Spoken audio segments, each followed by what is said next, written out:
इस वंश का सबसे शक्तिशाली शासक राजा धंग था।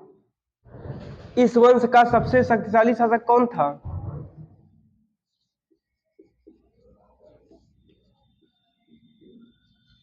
शक्तिशाली शासक कौन था? राजा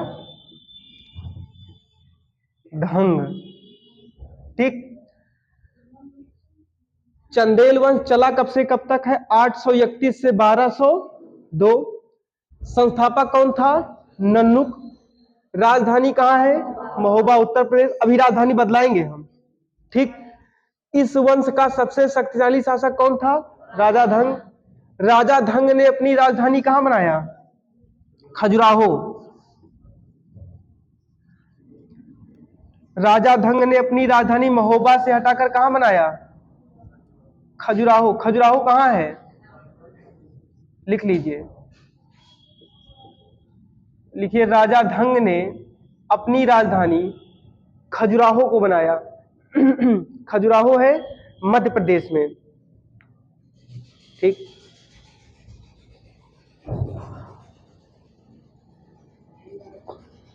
लिखिए, इसने खजुराहो में ही विष्णु मंदिर,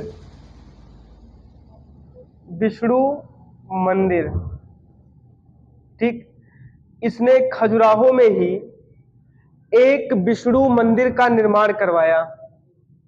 खजुराहो में ही एक विष्णु मंदिर का निर्माण करवाया।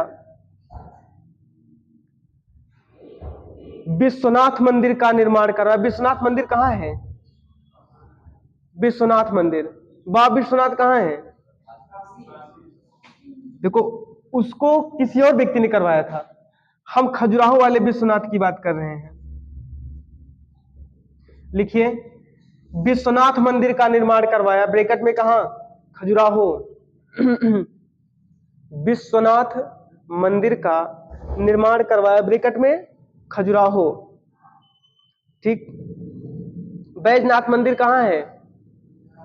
झारखंड। लेकिन हम जिस बैजनाथ की बात करेंगे वो खजुराहो में है। लिखिए, बैजनाथ मंदिर का निर्माण करवाया।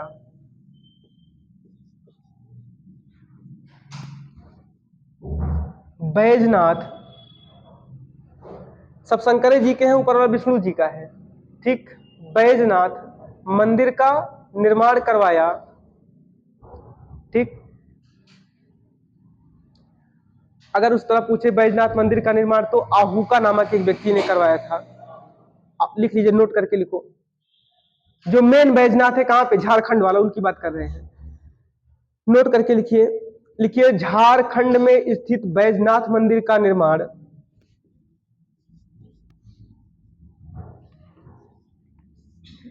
झारखंड में स्थित बैजनाथ मंदिर का निर्माण आहूका मान्यूक, आहूका ये लिखा हुआ है, आहूका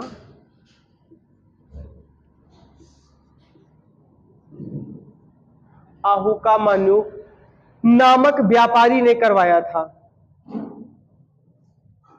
आहूका मान्यूक नामक व्यापारी ने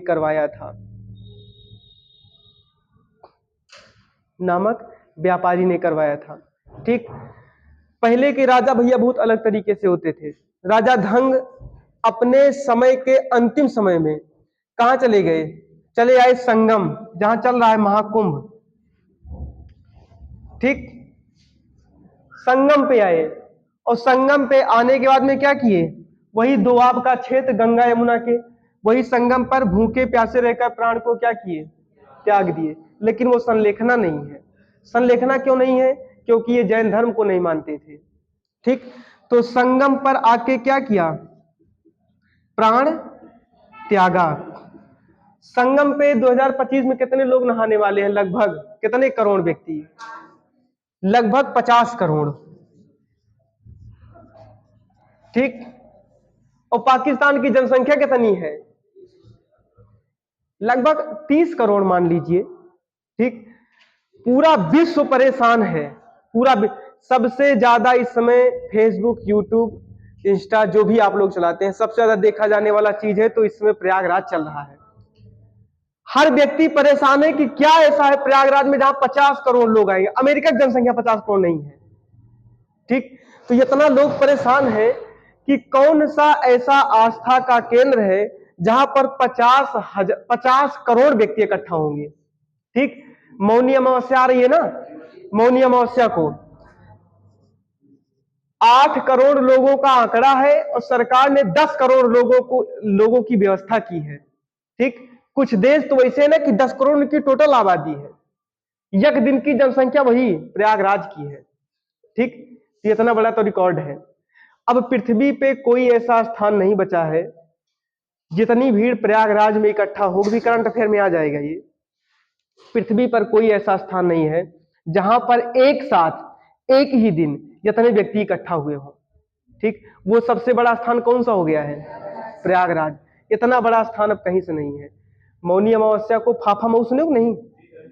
फाफा मऊ से ही गाड़ी रोकेंगे और उधर मध्य प्रदेश वाले जहां से आएंगे उनका बॉर्डर कुछ इतने दूर से पार्किंग है और पार्किंग ये नहीं 100 मीटर 200 मीटर 2-2 किलोमीटर की पार्किंग है, चाहे इतनी गाड़ी खड़ी करो उसमें, ठीक। इतनी भयानक हाईटेक व्यवस्था है वहां पे। लिखिए अगला पॉइंट, लिखिए राजा धंग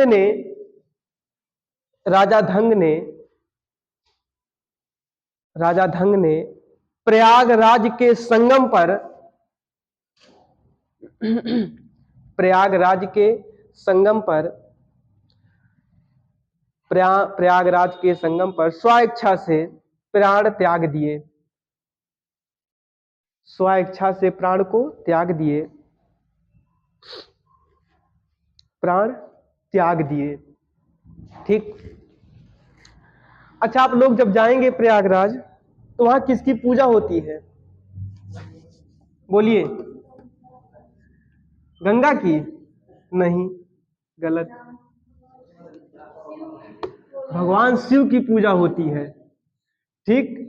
दो लोग कहते हैं हर हर गंगे, तो लोग कहते हैं फिर जनते भोले बाबा कैसे चिल्लाया जाता है, ठीक।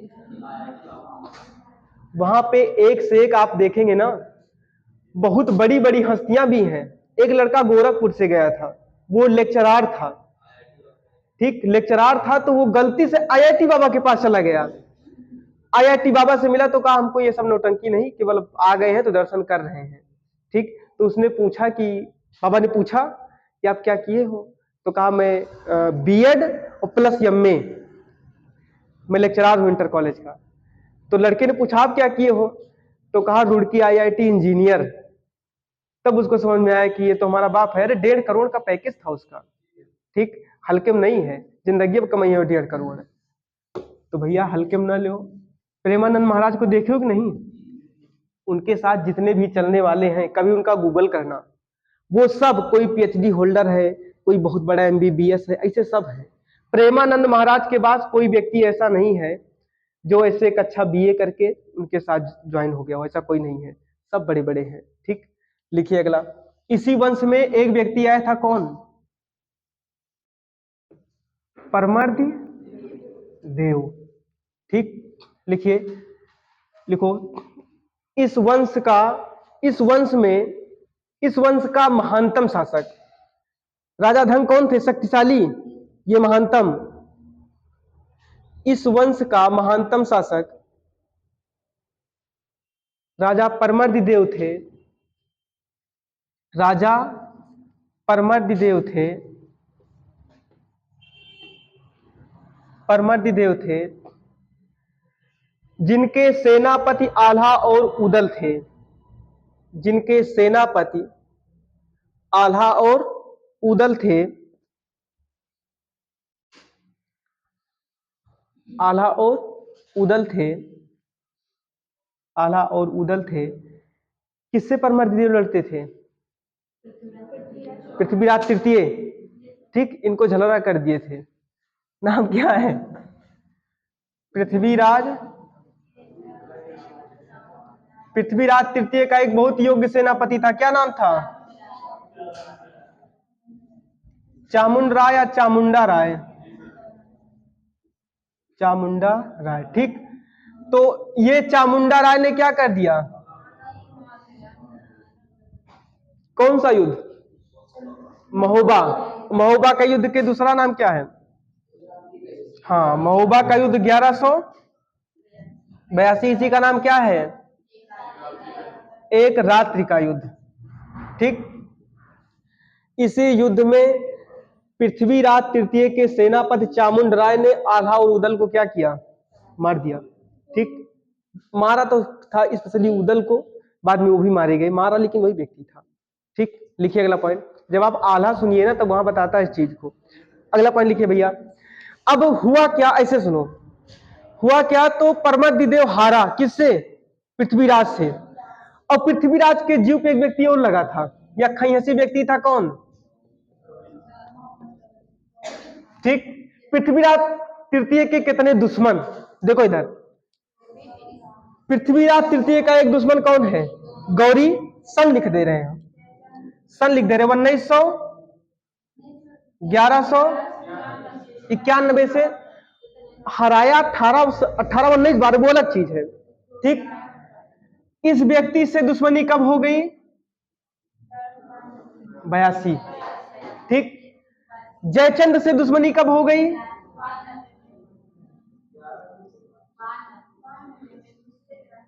समझो भैया, पृथ्वीराज एक व्यक्ति है, इसकी दुश्मनी गौरी से है, इसकी दुश्मनी जयचंद से है, इसकी दुश्मनी परमर्द से है। अब पृथ्वीराज जो सबसे लड़ रहा है ना, तो ये व्यक्ति ये व्यक्ति ये व्यक्ति इकट्ठा हो गए सब। ठीक। ये परमर्दी देव दौड़ के गया किसके पास? गौरी के पास। और गौरी से कहा कि ऐसे ऐसे मैटर है। तो गौरी ने कहा बहुत बढ़िया। जैसे इसको पता लगा, परमर्दी देव कहां गया? गौरी के पास।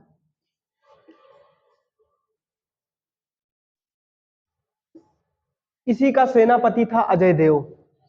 ठीक। अरे ये दोनों मारे गए, तब टेम्परेरी ये बन गया कार्यवाहक। अजय देव ने तुरंत इसको मार डाला। कहा ठीक है, तुम इनसे लड़ते कोई दिक्कत नहीं है, लेकिन तुम सहायता किसके ले लिए? गौरी की, जो अपने मुल्क का नहीं है। इसीलिए अजय देव ने इसको लुटका दिया। ठीक। और बाद में आते आते 1297 अलाउद्दीन खिलजी का सेनापति नुसरत खान ने चंदेल वंश, परमार वंश, चौहान वंश सबका क्या कर दिया? एकदम से अंत कर दिया। फिर कोई राजे नहीं बचा उसमें। लिखिए, लिखिए महोबा, क्या लिखिए भैया? सेनापति अलाउद्दीन था ना। कहानी पूरी लिख ली, एक बार केवल शॉर्टकट में लिखिए। लिखिए पृथ्वीराज चौहान से, पृथ्वीराज चौहान से, पृथ्वीराज चौहान से पराजित होने के बाद, पराजित होने के बाद, पराजित होने के बाद परमर्दिदेव के मंत्री परमर्दिदेव ने, ऐसे लिखो, परमर्दिदेव ने, परमर्दिदेव ने मोहम्मद गौरी की अधीनता को स्वीकार कर लिया। मोहम्मद गौरी की अधीनता को स्वीकार कर लिया, जिसके कारण, जिसके कारण, जिसके कारण परमर्दिदेव के मंत्री, उसमें मंत्री की हैसियत पे थे, परमर्दिदेव के मंत्री अजय देव ने,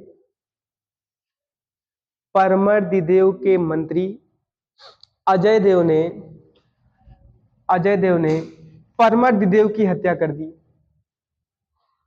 परमर्दिदेव की हत्या कर दी। ठीक। परमर्दिदेव की हत्या कर दी। ठीक। परमर्दिदेव की हत्या कर दी। अब हम लोग आज से प्रवेश करेंगे मध्यकालीन भारत में। ठीक। इसको इंग्लिश में कहते हैं मेडुअल हिस्ट्री। लिखिए, लिखिए मध्यकालीन भारत।